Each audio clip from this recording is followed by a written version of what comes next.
Жылдын 26 январында Москвадагы Владимир Жириновский атындагы Дүйнөлүк цивилизация университетинин Көчмөндөр цивилизация музейинде акын, прозаик, котормочу Айнура Бекболотованын чыгармачылык кечеси болуп өттү.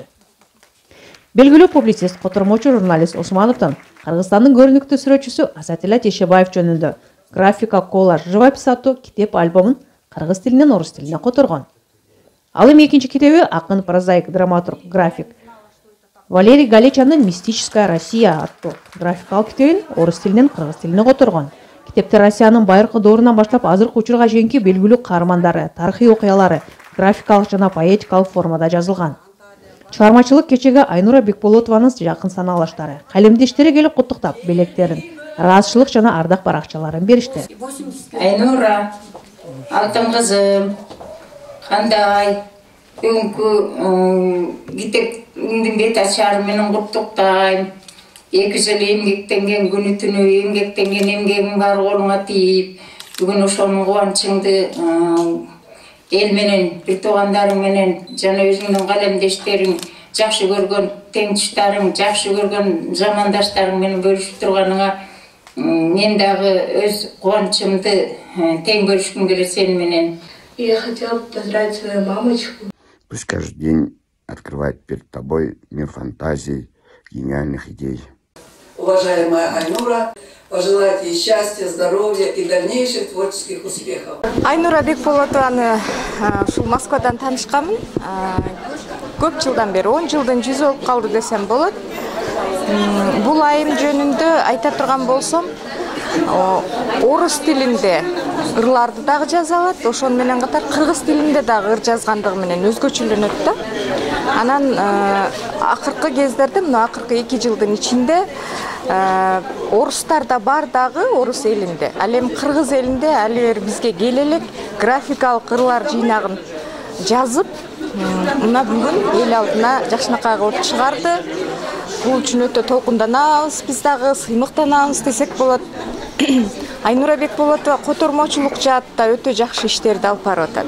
Буга чейин ырларды, прозаларды которуп келип атат. Ошон менен катар өзү дагы жазып, ошол эле өзү жазган, өзү которгон иштерин көркөм окугандыгы менен дагы айырмаланат да. Ырды ар бир акын жазып кое бериши мүмкүн, бирок аны дагы жеткиликтүү кылып, жеткизип, ийнине жеткизип, элге жете тургандай кылып окуп берүү дагы бул өзүнчө бир искусство болуп саналат. Бул эжекенин иштерине ийгилик каалайбыз, чыгармачылык жолдо бир жакшы бир бийиктиктерге чыгышын каалайт элем. Анткени эжеден биз жакшы бир үмүтүбүз чоң да, үмүтүбүз чоң десем болот. Мына эми тагдыр экен, бүгүнкү күндө мына Айнуранын котормочулук, өзүнүн китептерин бет ачар күнү болуп, мына эмеде чогулушуп, майрамдап, мындай ошону менен биргиштешкен чыгармачылык инсандар, анын чыгармачылыгына күйөрман инсандары чогулуп, бул жерде мен мындайча айтканда куттуктоо, ой бөлүшүү, жакшы тилек каалоо эмесинде мындай чакырып боло турам. Айнура Бекболотова менен тагдыр экен ушул жерде Москвада менин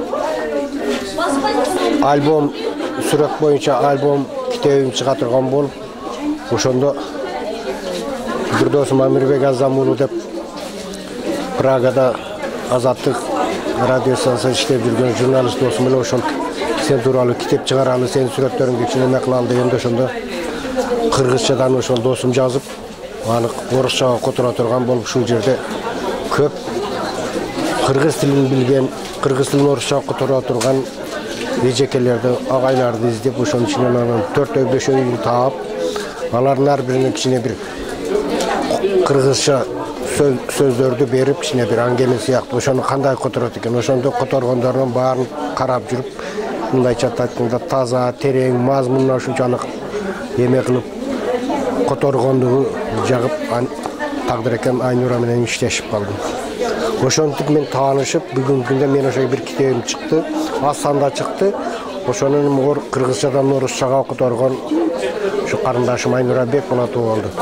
Ошондо биз эми мен сүрөтчү, бул акын, экөөбүздүн мындайча айтканда эки жанрды сезсек да ушундай бир бири-бирибизге болуп жардам берип, эме болгон менен таанышып, ушул күндөн жакын агайын карындаш болуп, чыгармачыл жолдо ой бөлүшүп, анан Facebooktун баракчаларында ырлар чыгып калат, башкалар чыгып калат, ошол жерден менин дагы эмелерим чыгып калат, ошондон бири-бирибизге жакшы каалоолорду айтып, комментарий жазып келе жаткан убагыбыз. Ошон үчүн эми Айнураны бүгүнкү адабий кечеси менен куттуктайм, дагы да чыгармачылык ийгиликтерди каалайм. Бул биринчи эле жолу болбосо керек, мындан дары көп жолу чоң аудиторияда чоң ушунун ырсаптарына күйүп, ошону түшүнгөн күйөрмандардын көбөйүшү менен дагы жолугупсак деген. Анан Айнурага чыгармачылык ийгилик. Бул акындар коомдун күзгүсү дейт, коомдун күзгүсү, коомдун көйгөйүн, коомдун кубанычын, коомдун сүйүнүчүн өр түрүндө, сөз түрүндө берип жүрө беришиге тилектешмин. С Айнурой мы знакомы уже несколько лет. Впервые мы познакомились, когда мы делали книжку «Две столицы», Москва и Бишкек. Тогда она тоже переводила, в том числе и мои стихи, и переводила других авторов. И надо сказать, что вот она, вот мы уже, это у нас 4-й такой сборник, потому что мы делали с разными странами, но она единственная, которая пыталась сохранить форму стиха, не просто переводить текст. Потому что все остальные в основном все просто переводили текст, и чтобы было все понятно. Поэтому она очень большие усилия приложила к тому, чтобы это все осуществился проект. Мне тоже пришлось потрудиться, потому что так или иначе не получается совсем. Потому что работа, потому что киргизские слова тоже каким-то образом надо было изображать, поэтому немножко я в язык погрузился. Работа была непростая, но я получил от нее удовольствие. Я считаю, что мы делаем определенный какой-то шаг в развитии культуры нашей совместной, потому что, насколько я понимаю, в Киргизии таких стихов никогда не было. Такая так называемая визуальная поэзия, она в мире существует очень давно. Она существует, это и в Китае каллиграфия существует уже с незапамятных времен. И у нас это самое в Риме и в Греции были тоже самые стихи там в форме яйца, там в форме секиры и так далее. Поэтому это все и у нас в российском культуре, у нас Семен Полоцкий и другие авторы делали это. Поэтому это не что-то, не сказать, что это что-то новое, хотя, конечно, каждый хочет автор внести что-то свое. Но вот это традиция поэтическая в мире существующая. Я очень рад, что она каким-то образом коснулась теперь и Киргизии. Поэтому я думаю, что мы как-то будем, не знаю, насколько эта вещь тяжелая, сама к восприятию, поэтому едва ли там найдется много читателей, кто захочет погрузаться. Но, по крайней мере, какие-то новые горизонты, новые возможности поэзии можно будет увидеть. Дилшат Кангелиева как раз мага чыгып калды. Өзгөчө кырдаалдардын министрлигине кызматкерлерине арналган ыр чыгарып бере аласыңарбы деп. Мен кабыл алып түз эле Айнура айымга катык кайрылдым. Убакыт тар болуп атат, бир жуманын ичинде чыгарып бергенге жардам берди. Бир жуманын ичинде ыр китаптарын чыгарып берди. Мен обонун чыгарып Кыргызстанга аранжировкасын жасап, Кыргызстанга жөнөттүк. Ошону Дилшат Кангелиева аткарып берди, министерство по чрезвычайным ситуациям Кыргызстана. Бардык уккандарга абдан жакты. Бул жакшы жазылган сөздөрүнө чоң маани берди, министр өзү дагы чоң маани берди.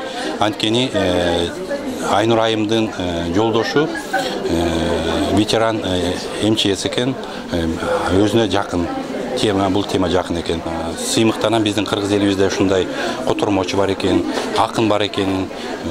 Айнур айымга мен кааларым, чыгармачылык ийгиликтерди каалайм, чың денсаулыкту каалайм, калеми ар дайым курчуп жүрсүн.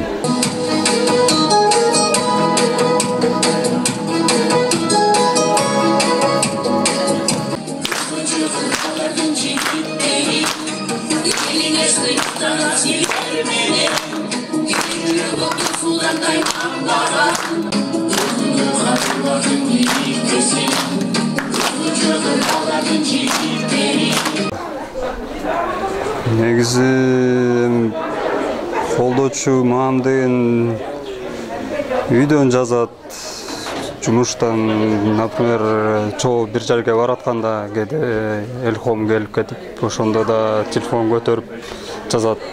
Кудайым буйрса Кыргызстандан барып, Кыргызстандан да мындай кечелерден берип да көп китептерден жазып. Кичинекей чагымдан эле апамдын ар кандай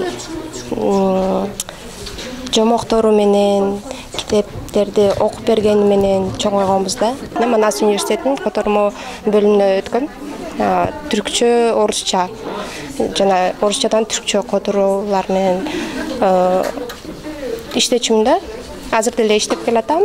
Апамдын ар кандай чыгармаларын түркчөгө да которуп, ошолорду интернетке ар кандай баракчаларга кошчубуз да. Бүгүнкү күн аябай сонун өттү. Мен оюмча апамдын китебин дагы мен да бир аз болсо дагы жардам берип, ар кандай сөздүктөрдү колдонуп, бирдемелерди издеп таап жардам берип атам да. Диягы болуп, биягы болбой деп кайра орусчага которуп атканда ар кандай сөздөрдү таап берип, жардам берип чыгарганбыз. Ошон үчүн деген аябай кубанычтамын азыр. Бүгүнкү чыгармачылык кече Айнура Бекболотова менин чоң тайкемдин кызы болот, Ысык көлдөн.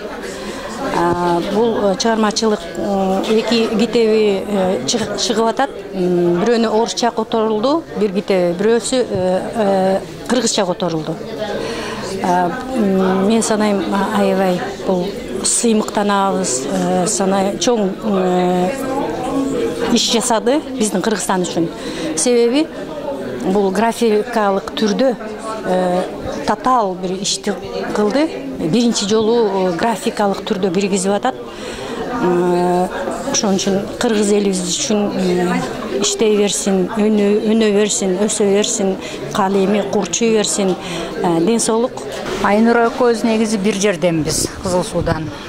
Кайнаталар чогуу иштеген илгеричи. Анан Айнура негизи ыр жазып жүргөнүн билчүмүн, но в каком году вот ал айтты, что ал орусча жазат, кыргызча жазат. А вот азыркы которгону это вообще молодец. Не ожидала, чын эле. Бүгүнкү кечеси аябай жакшы өтүп атат. Мындан аркы Айнурага эмне дейбиз? Мындан ары да бийик көтөрүлүп, кыргызга атагын чыгарып, кыргызыбызды эме кылсын. Кыргыздарда чын мындай жок болсо керек да. Котормочучу, биринчи жолу котормочу болуп атат деп таң калып атат. Ансандай ушундан ары токтонбостон дагы көтөрүлүп, биздин ала тоодой болуп өйдөгө чейин чыксын. Ишине ийгилик каалайм. Конокторго атайын жайылган дасторконду даамсызып бата беришип, жакшы каалоо тилектерин айтып, көңүлдүү маанайда таркашты. Мен дагы колдоо иретинде Айнурага ушул имаратты сүйлөшүп бердим. Бул өтө сакральный жер десем болот. Мен Айнуранын ушундай презентация өткөзгөнүнө аябай сыймыктанам. Ал менин жердешим болот. Ошондуктан аябай жакшы деңгээлде өттү деп эсептейм. Фуршеттерин Кыргызстандан атайы биздин кыргыздын укура даамдарын алып келип, жеке эле кыргыздарды эмес, орустардын оозун ачырып, сонун дасторкон жайды. Бул чыгармачылык кечеге албетте камданганда абдан толкундандым. Буга чейин мындай кече өткөрөм деп деле ойлобойт экенсиң. Бир ишти баштап алганда анын аягына бүтүүгө чейин көптөгөн аракеттерди жасап, кээ бир түндөрү таң атканча котормо менен отуруп, эртең менен бетимди жууп алып эле бир чырметпей кайра эле жумушка кеткен күндөрүм көп болду. Акыркы убакта анткени бул графикалык котормо абдан өзүнчө бир кыргызча айтканда, орусча айтканда специфический жанр болгондуктан мунун көп мындай тонкий грань дегендей көп кыйынчылыктар болду. Ошолордун баарын тууралап которгондо маанисин жоготпош үчүн мындай окуй келсең жөн эле бир 4 сапыр болгон менен бул 4 сапырдын ичинде абдан чоң тарых жатат. Бул тарыхты деген кайра изилдеп чыктым, интернетке кирдим, ссылкалар менен көп нерселерди окуп, ушул жөнүндө болуп аткан турбайбы? Демек мунун маанисин мындай бериш керек экен деп ошол которгонго аракет кылдым. Биринчи черновой вариантын которуп алып, андан кийин кайра интернетте окуп, кайра окуп атып көп өзгөртүүлөрдү киргиздим. Сөздөрдү графикалык жанр болгондуктан бул графический жайгаштырыш үчүн мунун сөзүнүн уңгусун дагы тууралаш керек болду. Мисалы үчүн эки сөздү бириктиргенде бир уңгу менен бириктирип, ошонун маанисин бергенге аракет кылдым. Бүгүнкү көрүүчүлөр, окурмандарым баалап көрүштү. Абдан тең чоң ыраазычылык билдирем. Ушундай менин чыгармачылыгымды сыйлап, өзлөрүнүн алтындай убактысын бөлүп келип, мага жакшы каалоо тилектерин айтып, менин кубанычым менен тең бөлүшкөндөрүнө абдан ийилип таазим кыламын бардыгына. Эл аралык деңгээлде негизи 21-жылдан бери мен Түндүк Америка Жазуучулар союзунун мүчөсүмүн. Ал жерде Натали Биссо деген көрүнүктүү акын, жазуучу, Германияда жашаган акын бар. Ошол акындын ырларын кыргызчага которуп жүрөм. Жана конкурстарына катышып, сыйлыктарын алдым. Андан тышкары Светлана Васильевна Савицкая деген акын, жазуучу, көрүнүктүү орустун романисти десем дагы болот. Ошол акын менен дагы конкурстарына катышып, Золотой перо России деген лауреат болуп жүрөм. Көптөн конкурстарына катыштым. Андан тышкары видео поэзия Белые журавли России деген проекттерге катышып жеңүүчү болдум. Илимий практикалык конференцияларга катышып жүрөм. Былтыр Расул Гамзатовдун илимий практикалык конференцияларына катышып, өзүмдүн докладдарым менен чыктым. Докладдарда албетте мен кыргызды даңазалоо үчүн Манас жөнүндө, биздин ынтымак жөнүндө, котормочулук жөнүндө көп макалаларды жаздым. Андан тышкары дагы Ирина Ивановна Манина деген союз литераторовдун дагы илимий практикалык конференциясы болду. Россияныкы. Аганда катышып, анда дагы өзүмдүн макалаларым менен чыктым. Ошондой эле көп эле эл аралык конкурстарга катышып жүрөм, эл аралык иш-чараларга катышып жүрөм. Албетте бардык жерде биздин Кыргызстан жөнүндө, кыргыздардын чыгармачылыкта болуп аткан жетишкендиктерин ушундай баса белгилеп, жана тааныштыруу менен ушундай башка элди биздин элибизге болгон кызыкчылыгын арттыруу, кыргыз элимди даңазалоо деген максатымда да. Кыргыздын салты көп болсун, каякта качан жүрсөк да, алтындай болгон нагалар ар дайым сөздү тандасын, тараза менен тең болсун, тайманбай сөзгө эл болсун. Кагылайын эжеке ишиң анда оң болсун, жүргөн бир жериң той болсун. Мадина Жапарова, Гүлдеса Капарова, Спара канал, 26 январь 2025 жыл.